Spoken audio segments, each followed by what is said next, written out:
So today we are going to get to play lots and lots of different instruments. Now the instruments we are going to play by tapping, banging, scratching or shaking.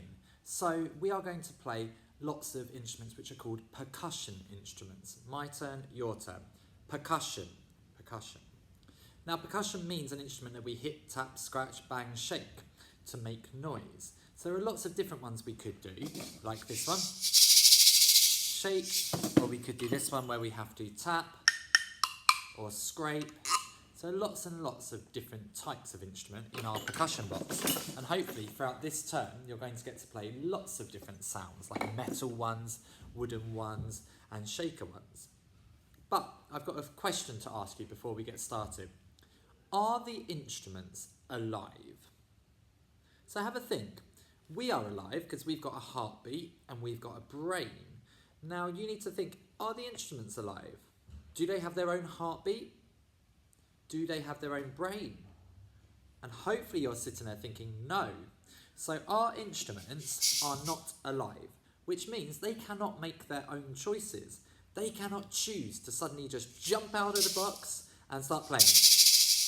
The only way they can make sound is if we, as human beings, choose to touch them and make sound with them.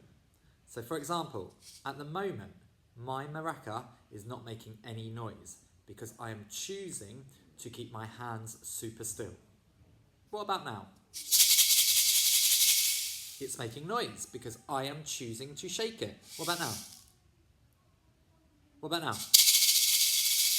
So what you've got to do is choose your instrument and make sure that you know how to hold it super still so that it doesn't make noise when the teacher is talking, because then you can be looking ready for the next instruction. Now some of the instruments are a little bit harder to keep still. Like these, if you're trying to keep them still, you've got to hold them really tight and not move your hand at all, because any slight movement and they make sound. Whereas an instrument like this one, which I showed you earlier, it doesn't make any noise if you don't hit the stick onto it. So it's a little bit easier to keep them apart.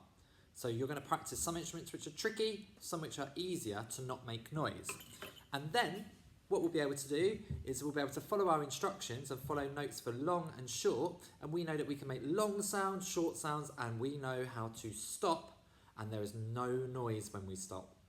So what I need you to do is remain focused and know that your instrument does not make any noise unless you, the human being, chooses to touch it and shake it, tap it, scratch it, or bang it. So, listening to your teacher.